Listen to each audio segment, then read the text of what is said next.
John is a force of nature. He invented cyberknife, and if that was not enough, then he went on to invent ZAP. So two successful companies, and today he's going to talk about new generation of radiation oncology and radiation therapy technology. So, John. Thank you, Vivek. Pleasure. Thank you. How many people get to two introductions in a matter of minutes? Okay. Fantastic. Thank you, Vivek, for inviting me here today. It's great that we're the inaugural post-COVID convention here at the LA Convention Center. Go Lakers, go Clippers. I don't know who's here, Clippers and Lakers. Okay, guys, if I could have my slides up. Keeping with today's space theme, somewhere up there is the Virgin Galactic, but there's also, as you'll see, a ZAP-X hopefully going to be zooming its way to Mars one of these days. I've been involved in the field of stereotactic radiosurgeries throughout my entire career, and for me it has been one of the most transformational therapies in all of medicine, all of healthcare. And I think it's really an unsung revolution. In fact, I would argue that stereotactic radiosurgery in many ways is the equal of the genetics revolution, CRISPR, minimally invasive cardiac valve replacement, certainly Da Vinci robots, what they do, literally immunotherapies. I mean, it's really one of the most transformative ideas in all of medicine, yet the world knows little about it. I was speaking to a couple of people last night, a bunch of, I think, PhDs, and I said I was involved in the field of radiosurgery, and they more or less said, what's that?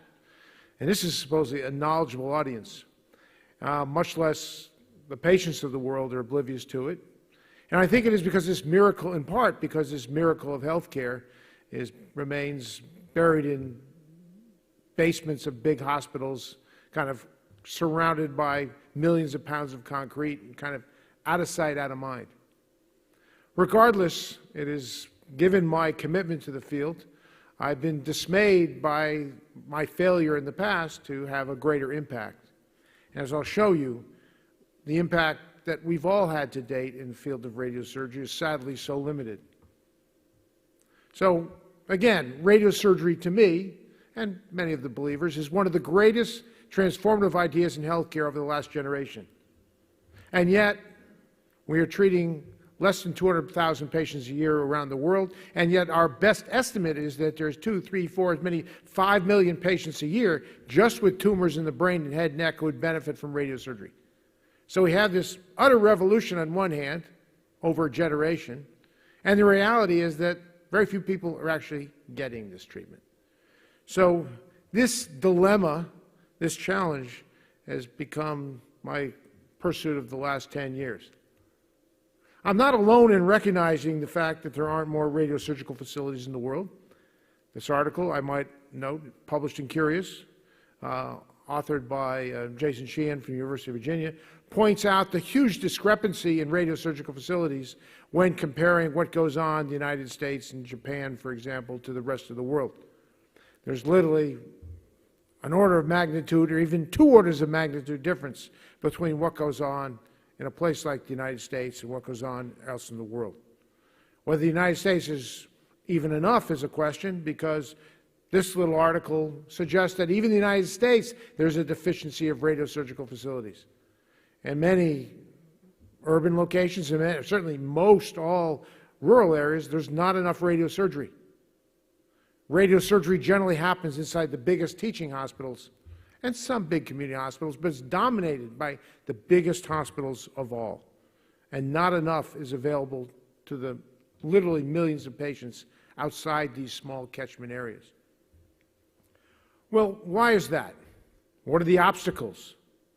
Well, there are a couple different major platforms, radiosurgical platforms. There's the COBALT, gamma knife-like devices. They're incredibly elegant. COBALT, in many ways, is a very elegant construct. This stuff just keeps making X-rays forever, well, for 5 years at least before it decays to its half-life. But the point is, that's kind of cool. But the downside is that regulating that stuff, nasty, nasty stuff, is not so simple. You would not want a gamma knife to get in the hands of the wrong people. It'd be make a hell of a dirty bomb. And so it's very heavily regulated stuff. Moreover, you need complicated tools to target. You need complicated facilities to house the machine to protect the operator. In the end, it isn't so simple. In fact, it's a pretty complex process to own a gamma knife and run a gamma knife, and a pretty expensive procedure as well. Meanwhile, you have these linear accelerator-based systems. They don't have the radioactive cobalt hazard, and they tend to be, like the CyberKnife, very flexible devices. You can treat the brain, the head, neck, the kidney, the prostate. Seemingly, that's kind of cool. It is, but all that flexibility results in a lot of complexity, and a lot of complexity means a lot of people just don't have the training to do stereotactic radiosurgery. So it really comes down to two things. It comes down to cost and complexity, cost and complexity. Radiosurgical instruments are the most expensive equipment, tools in all of healthcare today. They're also the most complex. And I submit to you, because of cost and complexity, we are not treating 3, 4, 5 million patients a year with radiosurgery. So with that idea in mind, I've developed this next generation tool over the last 10 years called the ZAP-X. It's the first therapeutic radiation device ever that does not require radiotherapy vault.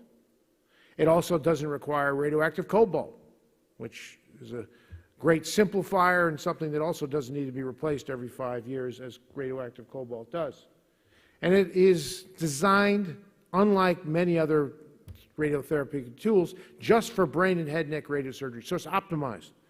As you'll see, we try to be best in class, but also simplest and least expensive as well. So there are 30,000 or so, 40,000 linear accelerators around the world, radioactive cobalt machines, and every one is in a big cement room.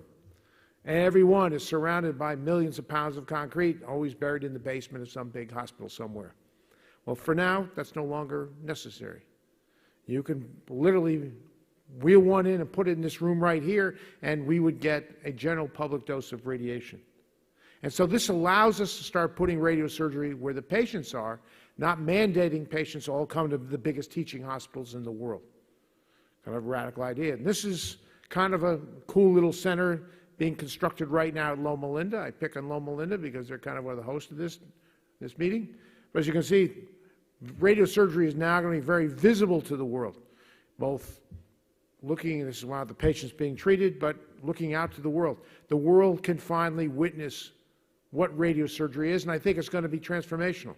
We have one of these machines going into a train station, Shinkansen station in Japan. Anyone who knows Japan, you'll know that the whole country is built around these big, fast trains. And literally millions of pedestrians a day are going to see these machines. This is a machine that just became operational in Munich, Germany. So part of the strategy here is to let the world know that radiosurgery exists. And as it exists, I think the field can progress in every domain and hopefully treat those millions of patients who are not being treated today. So we don't use radioactive cobalt. We use this linear accelerator, which kind of makes X-rays the way a light makes light. You turn it on, you turn it off. And this particular linear accelerator is optimized for the brain and head neck so that you get the steepest dose gradient. You concentrate the radiation to the greatest extent just in the tumor and not treat the normal surrounding brain. Mechanically, this looks unlike any radiation device that's ever been created before, really any medical device ever created before. We call it gyroscopic radiosurgery because there's a gimbal within a gimbal. And by doing so, mechanically speaking, you can crossfire the radiation from more directions. More directional crossfire equals steeper dose gradient, equals, in effect, the sharper knife. So there you see it, more directions of radiation, all concentrating on a common center. I liken it to a magnifying glass. My machine is like a magnifying glass. What a magnifying glass does to sunlight, we do to radiation. We concentrate the radiation on a point, and it's optimized by virtue of the directions of radiation, the solid angle, the energy of the beam of radiation, the ability to block off all the scatter radiation so that all you're getting with is a pencil beam of radiation coming out of the collimator, and we also optimize the distance. Everything is optimized, so you get best-in-class radiosurgery. And what does that mean? It means that you get here the steepest peak, the steepest dose, in fact, the sharpest knife. You'll see a series of curves there. There's a CyberKnife curve, there's a Gamma Knife curve, and there's a ZAP-X curve. And you'll see that the ZAP-X is as good or better than any of them under all circumstances. Whether you're looking at the X or the Y or the Z plane, it gives you the sharpest knife. Sharpest knife, when embodied in all the other features of the ZAP-X, means that you can get the best ability to concentrate the radiation in the tumor. So neurosurgeons here might appreciate this, but this comes from the National Health Service, where they plotted all the different radiosurgical machines available in the UK today. And yet, when they plotted the same cases treated with the ZAP-X was the best of the best, better than the Gamma Knife, which was the next best. So I'm not going to go through this curve. You just have to take away that punchline. But as my professor and the creator of radiosurgery said, when the human brain is concerned, your tools cannot be too refined. So these are kind of what it means. So for a case like trigeminal neuralgia, which is increasingly treated with radiosurgery, you can pinpoint the radiation just on the nerve with this kind of approach better than you could before, and leave the brainstem, which is so vital to all of us, largely untreated. And the same when you want to treat multiple metastases. Increasingly, we're treating patients with a dozen metastases or more. And if you do radiosurgery, well done, you can come back and treat these patients year 2, 3, 4, when they can have multiple recurrent metastases. Patients now live oftentimes many years of life with multiple courses of metastasis. And now they can live a high-quality life because we don't have to subject their entire brain to a relatively injurious dose of radiation. So this is what this new world of radiosurgery means. This is what the ZAP-X means for such patients. So as you'll see, we now have 7 facilities. We're just starting to publish some of the clinical results. This comes from our first Chinese center, in Beijing, 301, who's now treated 70 patients. But you can see that the kind of expected clinical outcomes are being experienced, and this was the first article published in the journal Neurosurgery. The start of this year, another article coming out of the Neurologic is pending publication in another journal. So that's the kind of clinical documentation that's going on as we speak. So mechanically, just to summarize some of what I've just walked through, you have, I think, maybe the most mechanically interesting medical device ever.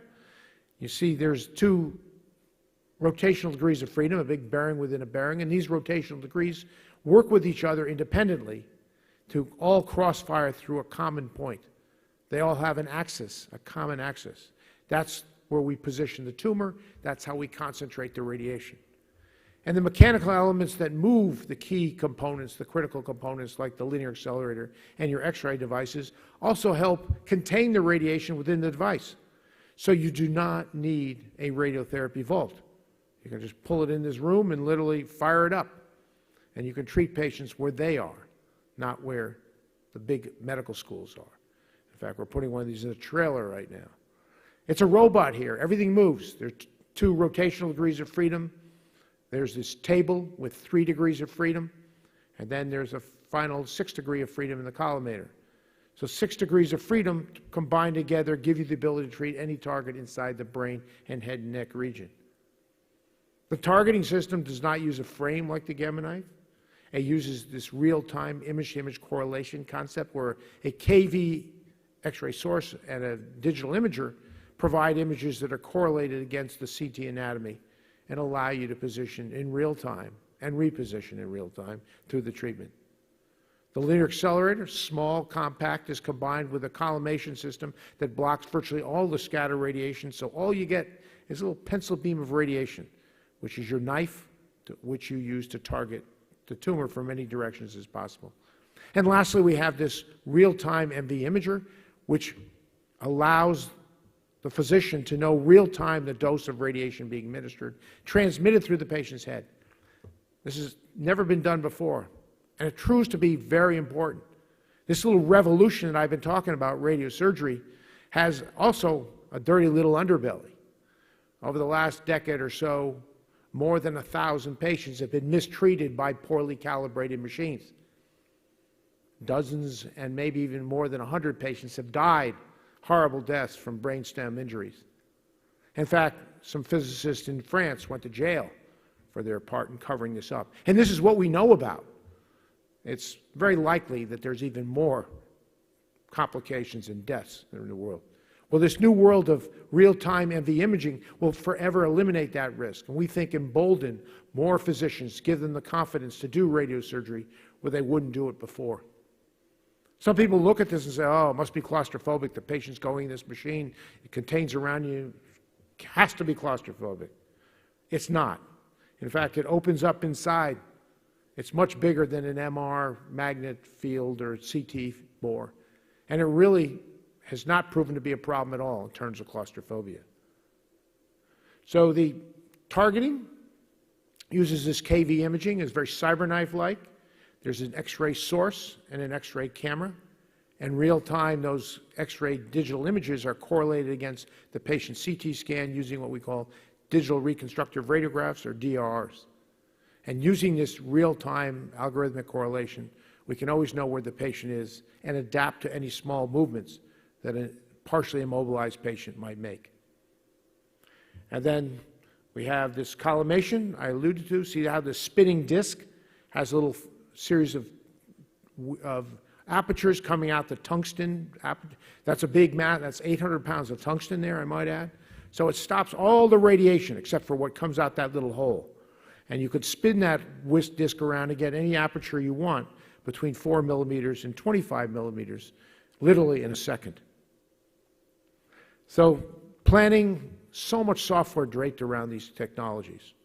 And we've tried to simplify it in a way that was never possible before. We want every neurosurgeon and almost every radiation oncologist to be able to run this machine on themselves, by themselves, because in many places in the world that's necessary.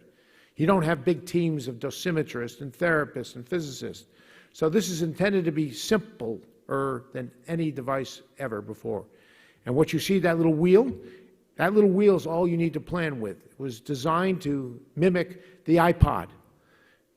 With literally a click of a button on the tumor, we can identify what the tumor is, and algorithms understand that we're trying to minimize any dose going to the normal surrounding brain, deliver all the radiation to the tumor, and in less than a minute, in this case, you can get a dose plan that's really as good as anything with any other technology today, with a click of a mouse. And it's all meant to represent modern software. It's not like DOS, computer software was generations ago, and so many actually big radiotherapy systems continue to use today.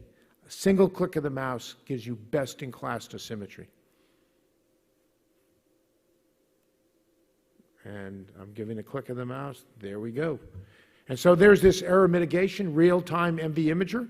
So we measure the transmitted dose of radiation. So should a physicist or any individual ever make an error in calibration of the machine, we pick it up, and no patient gets mistreated. And this eliminates the great risk of radiosurgery that has hung over the field for the last generation and may be responsible for why many patients have not been treated. Well, I remind you of Professor Lexell's, my mentor and the creator of the field's, comment about the importance of treating the brain with the best possible tools.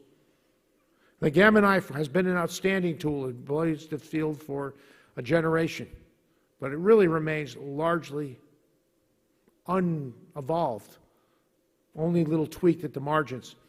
We will like to think that the ZAP-X represents the best-in-class new generation technology, reflecting modern advancements in hardware, software, and just thinking about radiosurgery in general. So here I am back in the days when I had hair, back when I was training with Professor Lexell, and I'd like to think he'd be very proud of what he sees me working on today. There's other forms of radiosurgery systems. You know, Varian, I worked at Varian Medical Systems for 4 or 5 years of my life. It was an interesting time and one that I'm glad I put behind me.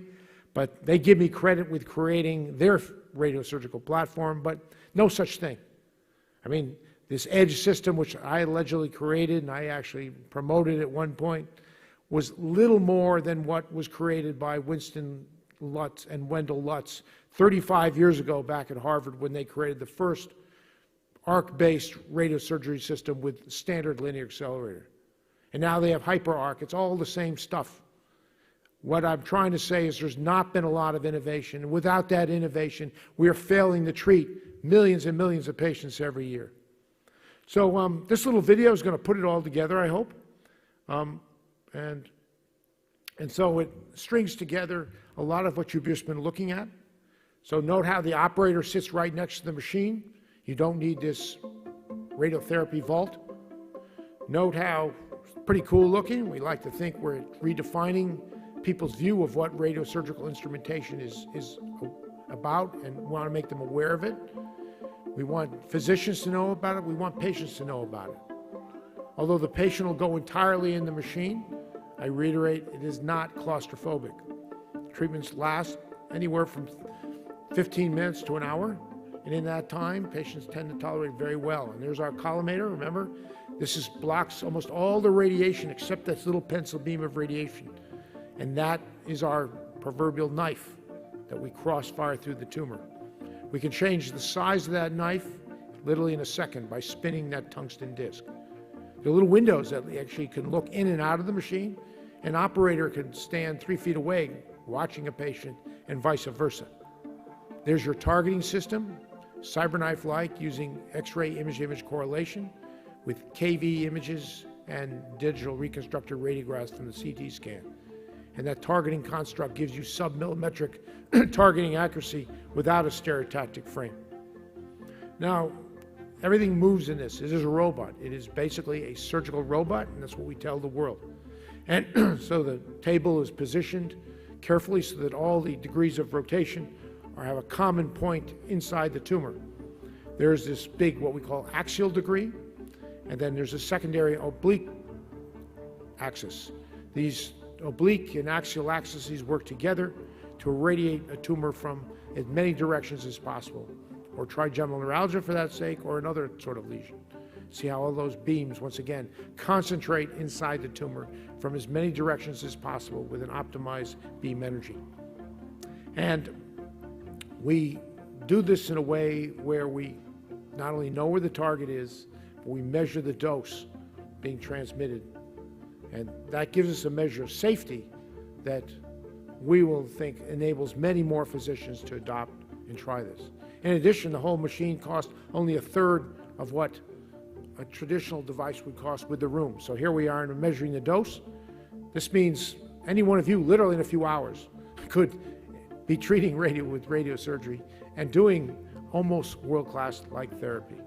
So it's a lot of technology knit together with a lot of software, but in the end, this is what these new radiosurgical facilities look like, and they can go in physicians' offices, they can go wherever the patients are, and finally we can treat these millions of patients who go untreated.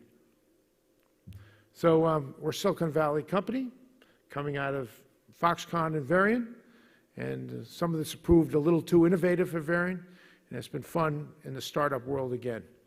So we're growing around the world. Wherever we get a regulatory clearance, we then start selling.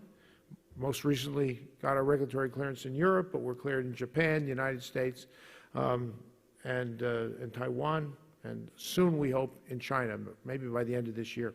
So these are our current clinical sites, as you can see, all in the United States and in Europe, the most recent of which is just Munich, Germany, where I was up till Friday. So it's a brave new world, and the clinical trial in China commenced in Japan, and throughout the COVID period of time, it was an incredible feat to treat the patients we did for the clinical trial. But by year's end, I'm hoping that that huge vista with literally millions and millions and millions of patients in China will soon have adequate radiosurgery to treat more and more patients. So there you see some future sites as well who have all stepped up and bought this device. So in conclusion, this is the first ever therapeutic radiation device that doesn't require radiotherapy vault. It's optimized for brain and head and neck radiosurgery, and importantly, it's radioactive cobalt-free. I'm going to tell you about the next big vista just in a couple slides. While cancer is horrible, especially brain tumors, it's actually a minor human disease when you think of the behavioral diseases. The biggest unmet challenges in healthcare today are not things like cancer and heart disease or COVID or infections. In fact, they are the behavioral diseases. They're things like addiction, depression, PTSD, obesity. This is why most people are dying in the world today. These are the chronic behavioral diseases that plague mankind. And sadly, some of our treatments for these diseases have hardly evolved over the decades, over the generations. One needn't wander around the streets around here to find how many homeless or hopelessly addicted. We have terrible, terrible, terrible treatments for so many human tragedies. So it turns out radiation can not just kill tumors, it can also down-regulate brain circuits. And so ZAP Surgical is very committed to the idea that radiation will in the future be used to down-regulate pathological brain circuits that underlie these behavioral diseases. Dr. Machado today talked elegantly about neuromodulation for stroke. It's not an area worth thinking about, but certainly these behavioral diseases require a better neuromodulatory approach. And I like to say they require a re-engineering of the brain. How bad a disease there is as bad as addiction. And here we're just surrounded by addicted people. We take it it's almost natural, but no more. I don't think it has to be. So here, this is one of my patients that's about to be treated here in the next few weeks in Taiwan, National Taiwan University. This pig is an addict. It's a drug addict. It's an alcoholic. Watch this pig who is not interested in anything in life, toys, females, water, food. All this pig wants to do is drink alcohol. This guy looks like someone on the streets of Los Angeles. He looks like someone falling off the bar stool at the local bar. Look at him staggering, get up, doesn't want to play, doesn't want to eat, he just wants more alcohol. So we've developed this model of alcoholic pigs. We're going to start treating this pig and another half dozen in the colony we have in Taiwan. And by year's end, in early next year, we plan to start a human trial of addiction at Huashan University Hospital in Shanghai. So addiction, cancer, radiosurgery, I think, is a huge opportunity to transform the lives of so many patients. And if any of you are interested in this field, I hope you hunt me down, because I think it's going to take many hands to make this new world a reality. And one last shout out, I'd like to recognize the journal Curious, which I've also spent a lot of my recent time working on. Curious Journal of Medicine will publish close to 10,000 articles this year. It's been doubling every year in size and scale now for the last 6-7 years. And we believe that in the next 2 to 3 years, we will be the biggest journal in the world at the current rate of growth. So with that, I thank you for your audience joining me today, and look forward to hearing from you maybe in the future if you have any interest in radiosurgery or Curious. Thank you.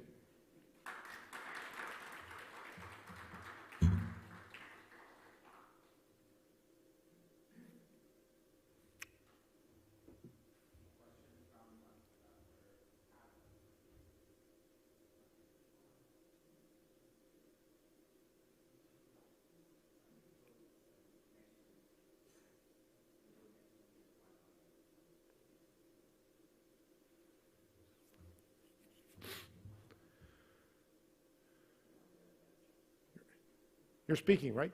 Yeah. Come on up here.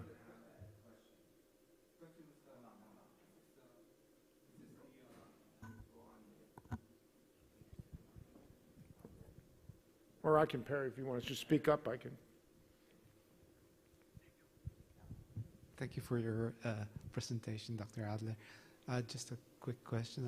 So this is the evolution of CyberKnife, something like CyberKnife, or is this another pathway independent of CyberKnife? This is really independent of CyberKnife. CyberKnife was my first thing, so I'm very proud of the CyberKnife, you know, but I think it's just not doing the job.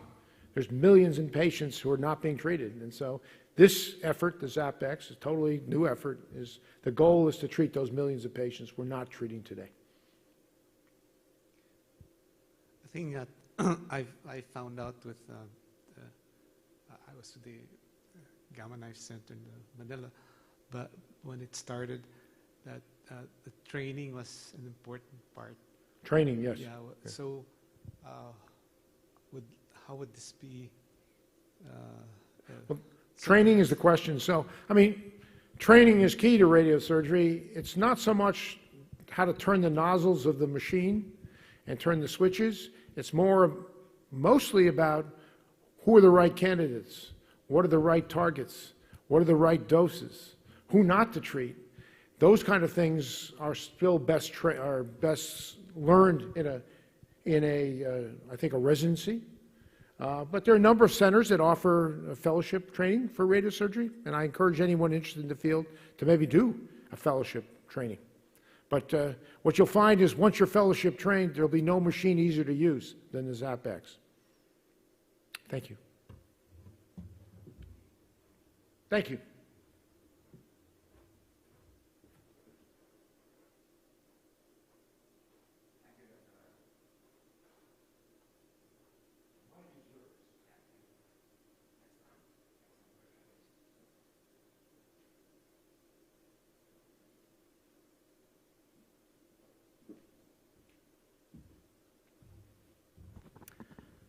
It was a fantastic presentation, both from Dr. Andre Machado and Dr. Adler.